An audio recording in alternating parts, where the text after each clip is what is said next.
Salut tout le monde, c'est Yann-Éric dessus à table. On va faire quelque chose de différent cette fois-ci. On va faire un vlog sur un événement que je vais participer pendant le week-end. Ça s'appelle le Black Shield Tournament. Pour ceux qui ne savent pas c'est quoi le Black Shield Tournament, dans le fond c'est un tournoi de narratif qui est organisé par Fenris Workshop, une boutique de Warhammer à Québec. Puis dans le fond c'est leur deuxième année. Puis ce qui est le fun de ce qu'on m'a expliqué, puis de ce que j'ai pu lire et tout ça, c'est qu'il va y avoir certaines choses vraiment custom, des scénarios customisés. Le narratif dit que c'est vraiment plus comme accentué sur l'expérience à avoir et non pas comme le WTC ou ce genre de choses-là. Puis j'ai vraiment hâte de participer, j'ai hâte de voir ce que c'est, dans le sens où pour moi c'est mon premier événement Warhammer si on veut. Puis j'amène les Tyrannides, dans le fond c'est ma faction favorite, puis c'est celle que j'ai toute peinturée, j'ai mis beaucoup d'efforts dedans, le visuel et tout ça. Puis, moi, je vais vous montrer, ils nous ont envoyé par la poste des cartes personnalisées pour l'événement en disant comme, tu sais, amenez-les, c'est important, puis apprenez à savoir comment ça fonctionne. Fait que je vais vous montrer ça vite vite. Donc, pour commencer, ils nous ont envoyé des belles cartes challenge. Dans le fond, il y en a 4. Puis, dans le fond, comme vous pouvez voir, ça dit c'est au début de n'importe quel tour de n'importe quel joueur. Si ton Warlord est dans la zone de déploiement de ton adversaire, dans le fond, tu gagnes 5 Victory Points, puis tu jettes la carte pour le reste de l'événement. Dans le fond, ce que ça veut dire, c'est qu'il y a une possibilité de 20 Victory Points qu'on peut rajouter au travers la fin de semaine. Mais de la manière qu'il expliquait ça, il faut faire attention à quand les utiliser et tout ça, parce que naturellement, ils vont avoir 4 matchs, 2 le samedi, 2 le dimanche. Puis en même temps aussi, ce qu'ils nous ont envoyé, c'est des belles cartes Oracle comme ça. Ça dit Common, puis dans le fond, ça veut dire qu'il va y avoir plusieurs raretés. Mais comme celle-là ici, mettons, c'est Epic Challenge for free. Dans le fond, tu payes pas de Common Points, tu fais Epic Challenge, mais ça dit que tu gagnes la corruption. Les cartes sont sincèrement magnifiques, là. Je suis vraiment étonné par la qualité de ça. L'autre, c'est un Smokescreen Go to Ground. Dans le fond, suite à l'inscription aussi au tournoi, dans le Tournament Hub, il y avait une explication sur le Game 1 qu'il allait avoir samedi matin. Puis ça disait qu'il y avait comme un objectif alternatif que tu pouvais faire qui était que si tu es capable d'aller chercher comme le home objectif de ton adversaire, dans le fond, tu gagnais un Oracle Card.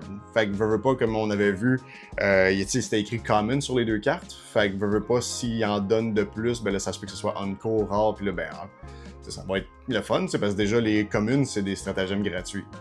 Pour le moment, on sait pas encore ce que Corruption fait, mais j'imagine que ça doit pas être bon. Puis, mettons le lore qui a rapport avec l'événement de Black Shield, puis le fait que ce soit leur deuxième année et tout ça.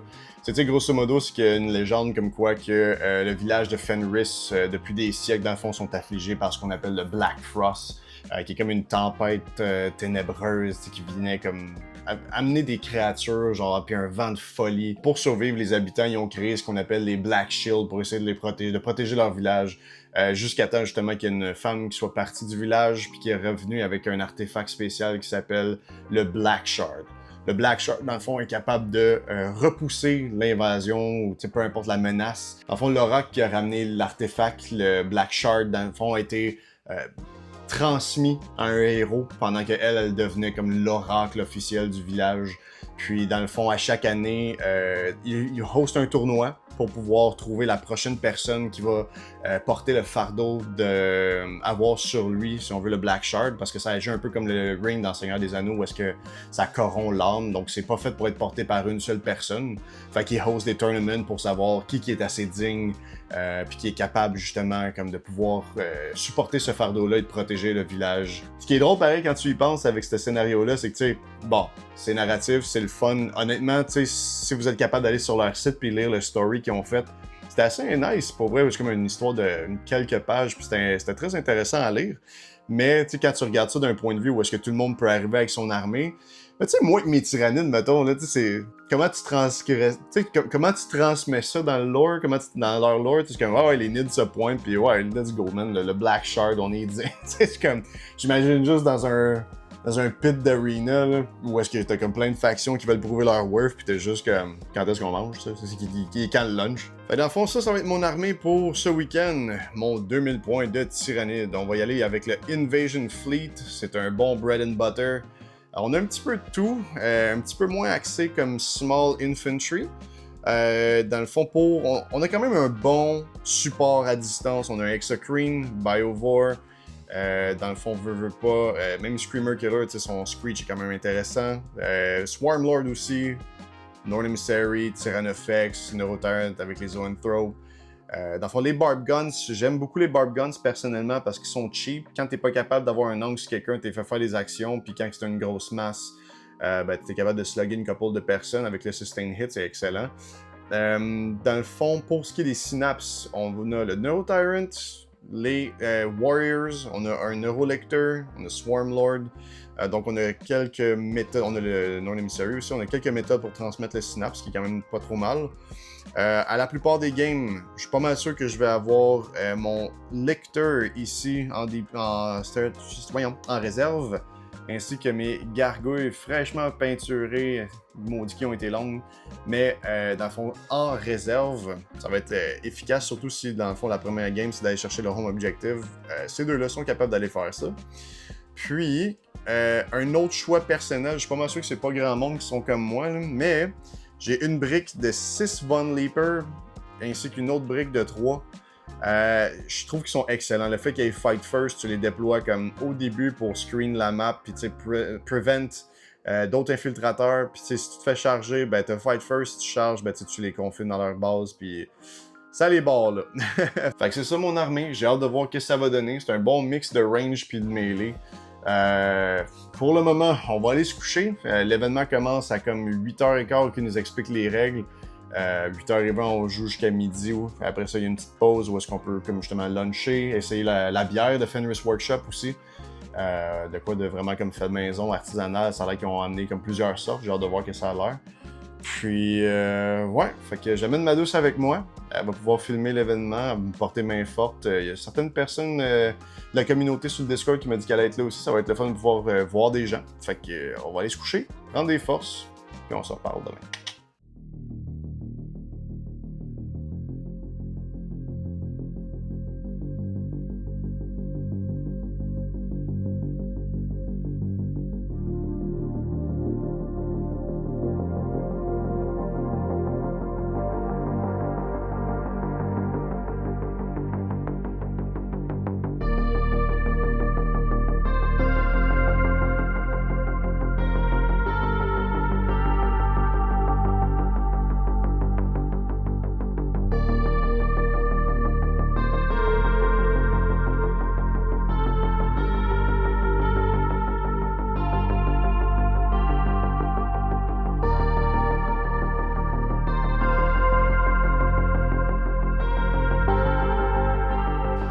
Dans le fond, le monde commence à arriver. Puis, on nous a remis, dans le fond, une petite carte comme ça ici. RIP. Dans le fond, on nous a remis une carte comme ça ici. Puis, dans le fond, c'est comme des... quand je vous parlais des Oracle Cards qu'on pouvait gagner, au final, ça dit, tu sais, si tu gagnes une game, tu gagnes un Epic Oracle Card. Si tu perds une game, tu as un Common puis un Epic. Fait que pour essayer de rattraper la game. Puis, si tu perds avec moins de 5 points, si c'est tight, tu as un Common puis un Legendary. Puis, si tu as du bon sportsmanship, dans le fond, c'est Uncommon. Puis, tu t'achètes une bière, tu as un special. Je sais pas c'est quoi special, mais c'est quand même cool. Puis en même temps, ils ont donné comme les choix de choisir certaines choses. Puis il y a comme un beau coin ici, sur le logo de Fenris, puis un Wolf pour les Space Wolves qu'on va faire éventuellement. Puis c'est quand même vraiment cool parce qu'il y a un coaster, man. Genre, full métal. Genre, il est magnifique pour vrai.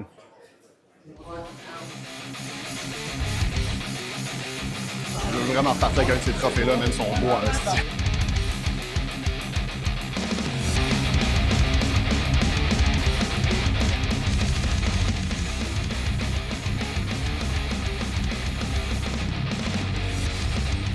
Yo, man, le gars qui run les tyrannides gigantesques, c'est juste pour le flavor, c'est fucking insane.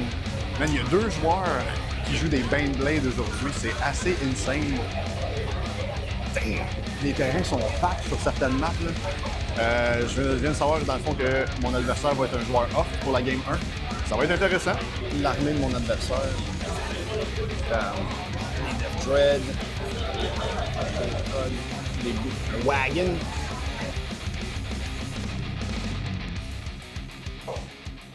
On a plusieurs partenaires aussi qu'on veut remercier.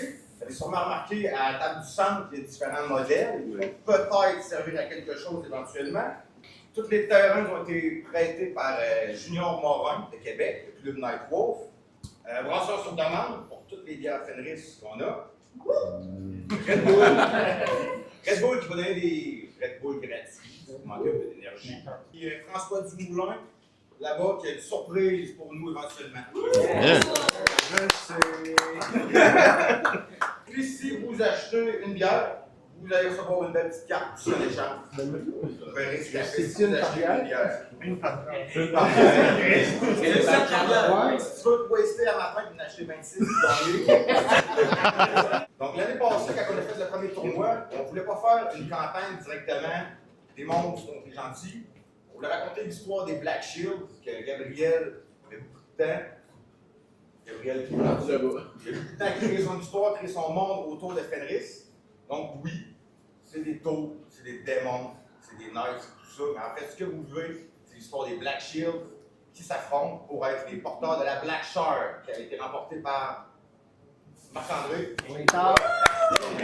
Et Marc-André protège les villages avec la Black Shard. Les Oracle Cards, donc c'est là-dessus.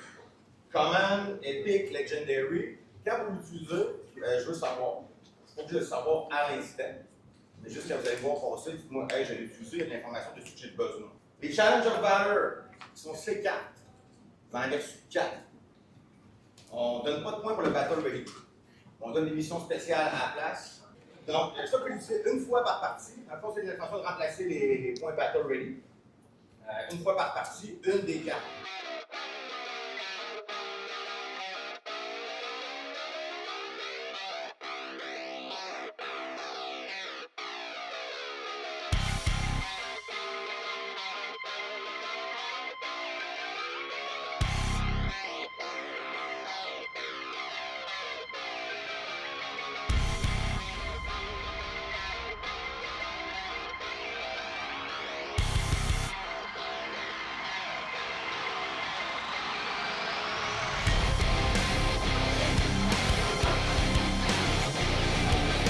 Streamer Killer. Ah, t'es good? Ah, moi, j'en ai encore beaucoup, malheureusement. Et le pire, c'est que je suis pas si bored que ça, mais en ce moment, comme d'habitude, je commence jamais avec les nids. Alright. Au début de la game, avant que la game commence, dans le fond, je vais avoir deux choses à dire. Mon bonus va être avoir sustain hit contre l'infanterie. Mon non-emissary ici, je vais choisir un objectif. Puis tant que je suis sur cet objectif-là, je vais avoir un OC de 15. Puis dans le fond, un 5 plus Feel No Pain. Et l'objectif que je vais choisir, c'est celui-là ici.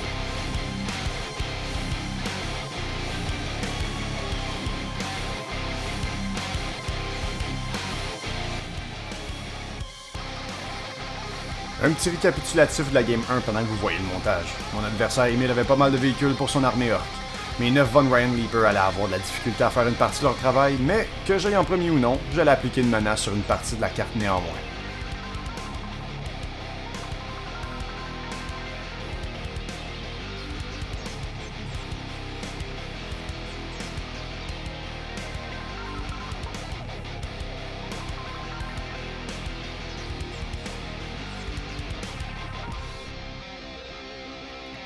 Dans la salle, on entend des « ouah » se faire caler. On entend l'excitation et les fous rires. Tout le monde avait clairement l'air d'avoir du fun, c'était palpable. Sur mon counter-attack, mon autre groupe de 6 sleepers réussit à s'infiltrer proche de son déploiement et commence leur travail dans les quelques infanteries. L'aspect shooty de mon armée a réussi à se débarrasser du B-Wagon et d'un Death Dread.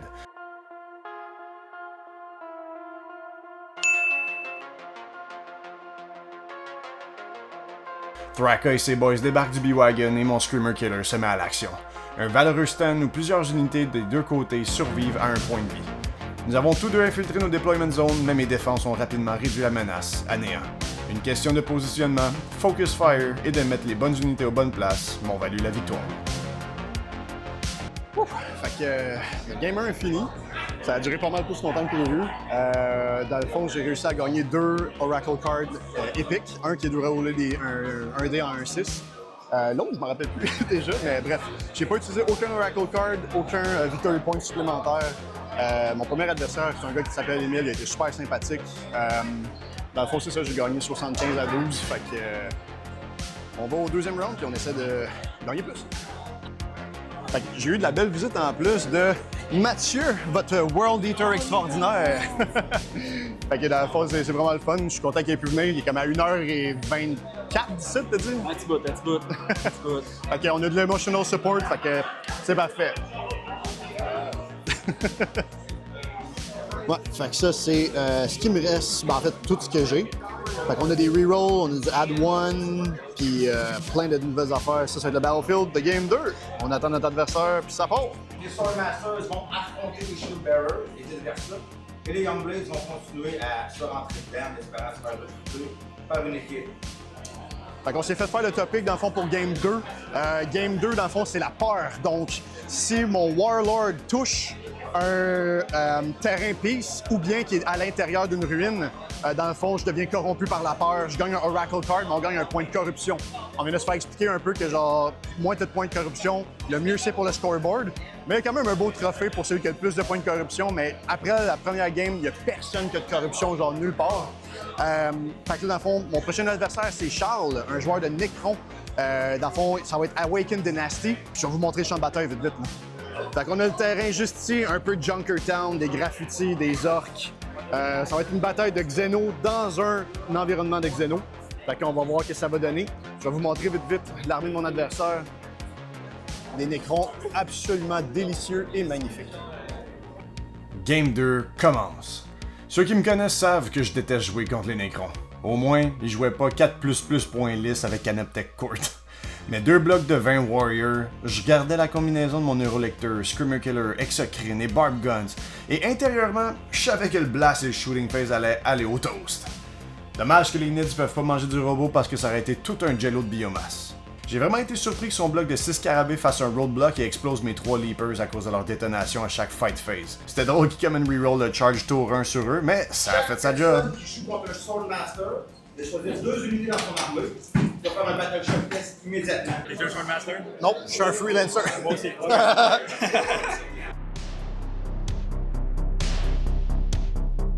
Le psychophage à 1 point de vie qui se fait Overwatch par un Canoptech Doomstalker.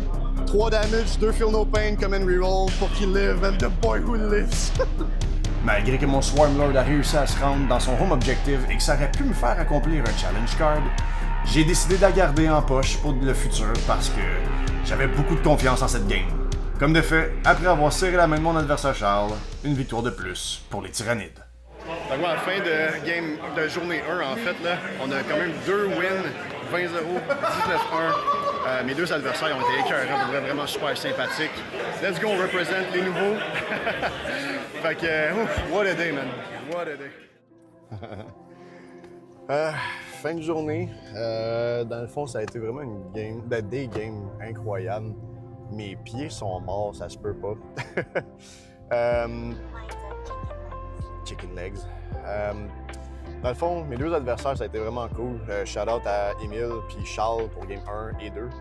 Là, ce qui arrive, c'est que, dans le fond, je suis comme tie ex aequo pour la première place avec 2 autres personnes.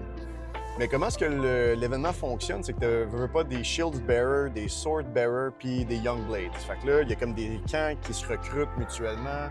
Puis là, ben, tu beau être le meilleur joueur d'une équipe. Si ton équipe est pas comme celle qui a le plus de points, ben tu gagnes pas, tu sais. Fait que là, ben il y a le monde qui sont comme « Hey man, Young Blade dans le top 1, tu sais, c'est bien dans mon équipe. » Puis je suis comme « Ah man, I don't know. » Tu sais, dans Magic, faire de la politique dans les games multiplayer, c'est vraiment pas mon fort. Fait que là, comme que le monde, il dit « Ah ben tu viens avec nous autres, on a des cookies, tu sais. » Puis je suis comme Stranger danger. Non, mais vraiment le fun. J'ai hâte à demain. On va voir qu'est-ce qui va arriver. Là, c'est sûr que je risque de me fronter contre la crème de la crème. Puis de ce que le monde me disait, il y en a qui ont amené des listes quand même pas peu compétitifs. C'est moi, j'ai été avec quoi de balance, des quoi que je trouve qui est nice, qui fit dans ce que j'ai, qui est peinturé. Fait que c'est ça. Beaucoup de choses à penser. Mais ouais, écoute, des gros scores en termes de WTC à la fin de la journée 1, ben votre homeboy, il mène 39 points, 2 victoires, puis c'est ça. Donc à la fin de la journée 1, il me reste encore tous les challenges pour avoir des victory points. Fait que j'ai comme 20 victory points que je peux placer quelque part dans mes prochaines games de demain. Ça, c'est les autres petits bonus que j'ai. Dans le fond, le watt, c'est genre, rajoute un à n'importe quoi, que ce soit un roulé de dés, une mesure, une règle, quelque chose. Dans le fond, j'ai comme des fight first, je peux rerouler des dés, rajouter, dans le fond, comme certains résultats. Plein d'autres choses comme ça ici. Fait qu'on a tout ça dans notre poche pour demain, puis espérer sortir vainqueur, puis en même temps en bonus, ben, une belle petite carte qu'on a été ramassée sur le chemin.